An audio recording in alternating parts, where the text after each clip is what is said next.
the silent mode he forgot to turn on, the night his phone lit up face down. At 9:19 p.m., the phone lit up face down and taught me about gravity. It was lying on the counter between the cutting board and the bottle of olive oil, the glass winking once against the granite like a small star drowning. We have a rule about phones at dinner: face down, don't flinch. We're both good at pretending grace. But this light had a pulse, the kind of steady tap machines use when they're confident they can outweight your self-control. I held the knife in the air over the tomatoes and breathed through my teeth like a person trying to practice adulthood. He'd left it 8 in the jacket that flatters him even when mirrors get evangelical. Wrap toast, he'd said, 2 words that make celebration sound like minutes on a calendar. Then notes with Theo. Don't wait.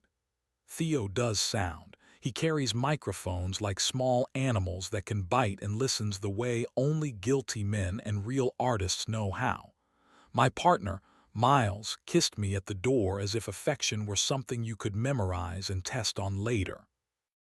In the oven, a cinnamon thing was trying to make the apartment smell like an apology. The windows reflected back our plants, our chairs, our versions of stability. I sliced the tomatoes too thin on purpose. The knife put a clean edge on anxiety and promised to keep it neat. The phone vibrated again. Face down, the glow reached around the edges like water under a door. I told myself I would only check to see if it was the delivery app with the wine, or the group chat organizing the ridiculous weekend hike we would cancel at the last minute. The top of the screen showed the shape of a message even locked. Room 312, key at front desk, ask for Theo. The preview cut off where decency begins.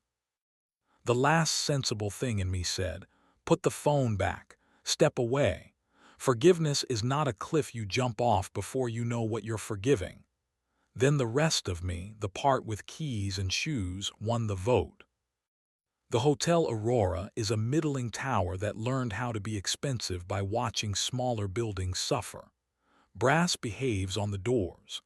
The lobby is a sermon in lemon and debt. At the desk, a woman with perfect posture and a name tag that promised discretion smiled the way professionals do when they understand the exact radius of their responsibility. Key for 312, I said, as if numbers had ever made me brave. She checked a list and slid a card across the counter, eyes kind but not inquisitive. The elevator offered me a mirror and spelled my name backward. I gave it my best face anyway. On 3, the carpet hushed my shoes and the sconce lighting forced the hallway to pretend it had a secret. Room 312 had the kind of door that had forgiven too many people. I listened, habit from a childhood where doors could be teachers or soldiers, and heard the quiet evidence of a television trying to be considerate. I knocked once, a knock you could deny hearing if you needed to. The lock clicked. Theo opened the door. He was barefoot, shirt off, towel hooked over one shoulder like a story he wasn't finished telling. He looked exactly like his reputation, soft-bodied competence, the kind of eyes that make bad ideas feel safe. Behind him, Miles stood in the kitchenette with a bottle of something filtered and expensive, his jacket peeled off and his shirt unbuttoned one notch beyond daylight. There's a half-second at the start of surprise when the truth shows up without its coat. I watched that half-second arrive on Miles's face, watched him try to return it and find no counter. "Evan," he said, my name with the softness of a receipt. "I would have texted," I said, because I use humor to leash panic, "but your phone did it for me." Theo glanced at the nightstand where a small mountain of cables had been attempting discretion. He didn't apologize. He did the smarter thing. He stepped back, let the door swing wider and turned the television off. "You too," he said, "should have the room." It wasn't dramatic, it was logistics.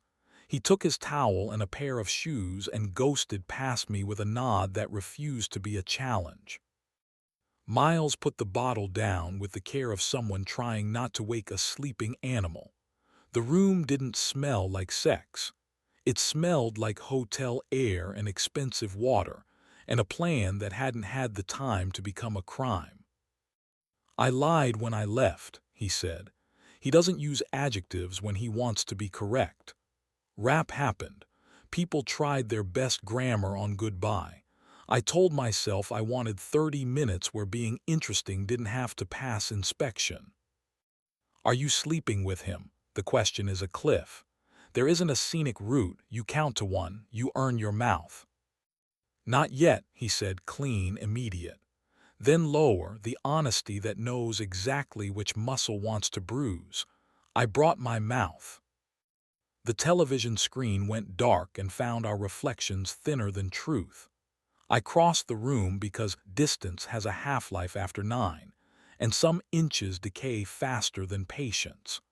I lifted 2 fingers to the inside of his wrist where men keep their apologies and felt his pulse write my name there without permission. He closed his eyes like doors that were built with hands in mind. "You like wanting that proves something kindness can't," I said. "I didn't make it cruel. Cruelty is lazy precision. You treat intimacy like a sport and honesty like off-season training." "You like to coach," he said, mouth almost smiling, as if remembering a better room. "Which is unfair and also why we're not two strangers politely losing each other." "What do you want?" I asked. Now not the apology you drafted for daylight.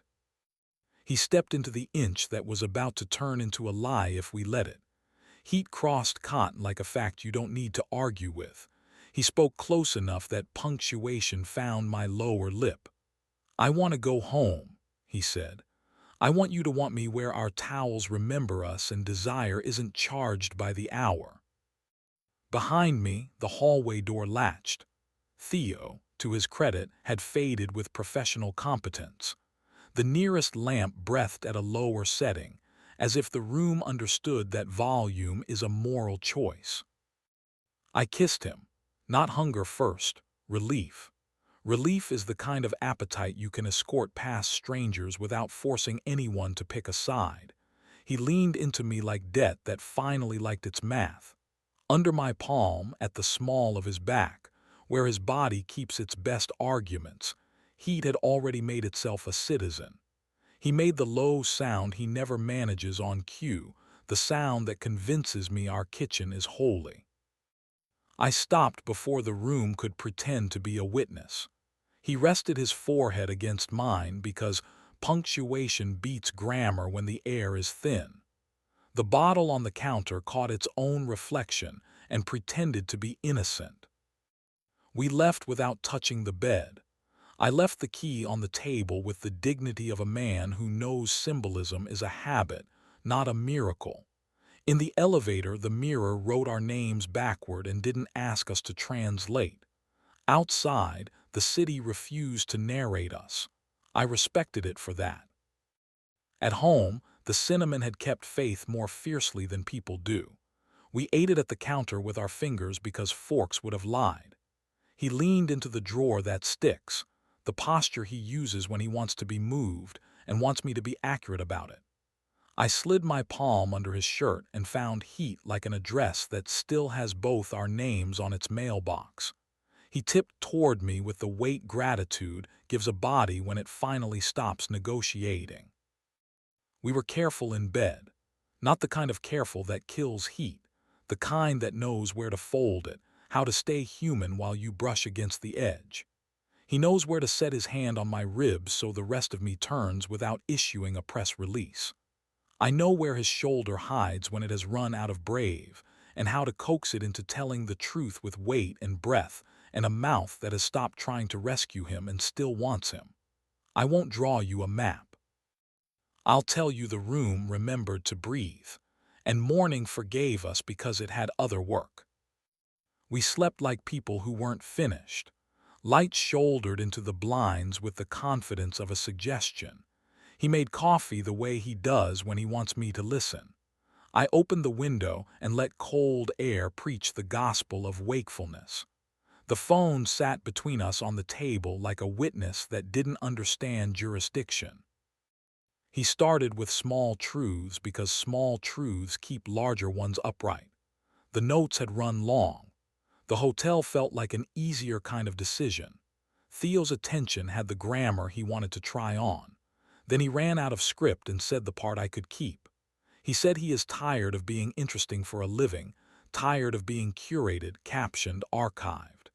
He said he wanted to be wanted like teenagers are: stupid, earnest, badly lit, forgiven in advance. He said he imagined my mouth more than once in that stupid little room and hated the math.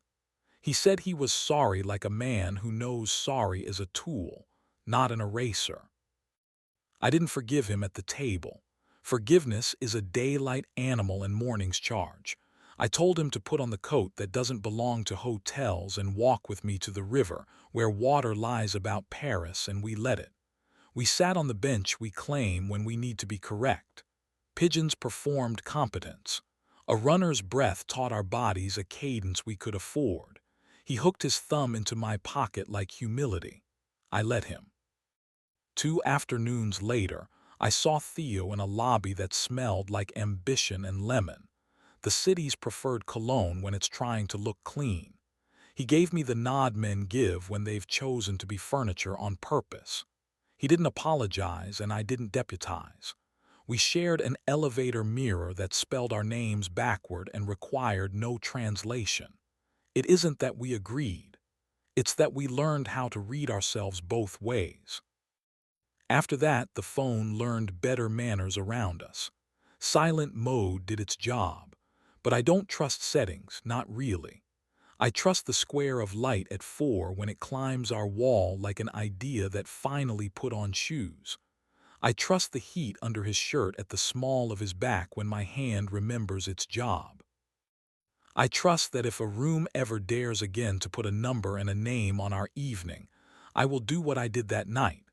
Find air, choose kissing over theater, walk him home with my palm resting on the part of him that knows the address, and keep teaching our door, gentle, stubborn, local, to open from the inside.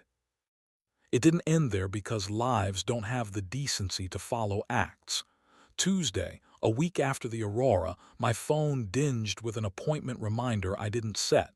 Soundstage B, Adder 3:00 p.m. Bring coffee. The shared calendar we'd made back when tenderness was a project had invited me without thinking. At 2:40, I walked past the warehouse that makes sound feel like religion, and stared through a pane of glass at a room where he stood in front of a mic, telling a version of truth into a pop filter. Theo was in the booth, headphones on, making competence look easy.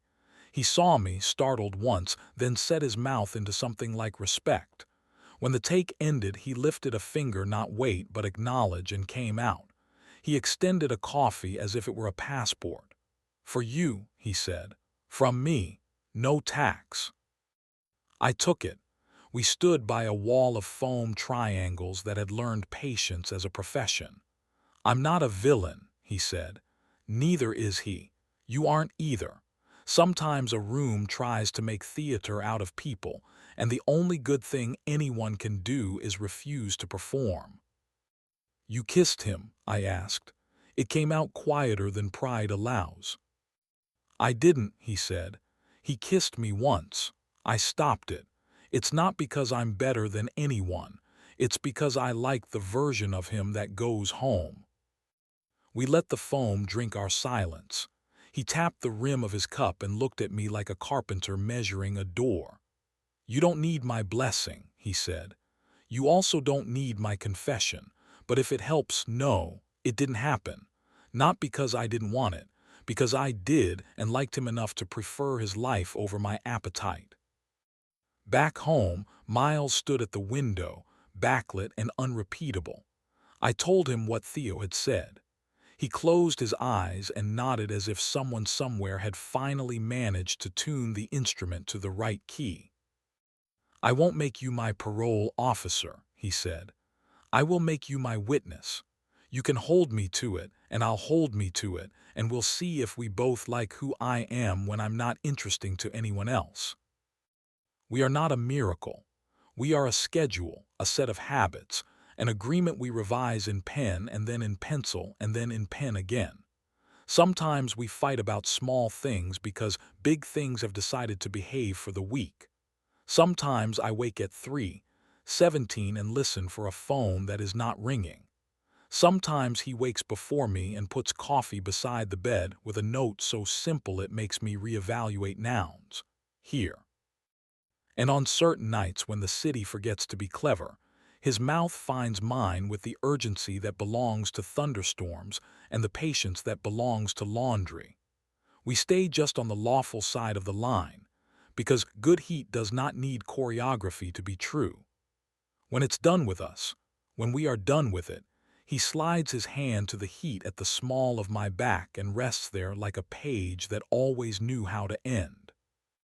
If another light ever crawls around the edge of a phone on a counter at 9:19 p.m., if some room number tries again to volunteer a story for us, I believe I know what happens next. I'll look at him, and he'll look at me, and we'll decide, quietly, domestically, with the fatigue of people who have lived and the optimism of people still willing, to choose our kitchen over the theater. We'll choose our wall of afternoon light over the glitter of someone else's linens. We'll choose this stubborn, tender, local door, and we'll keep teaching it to open from the inside,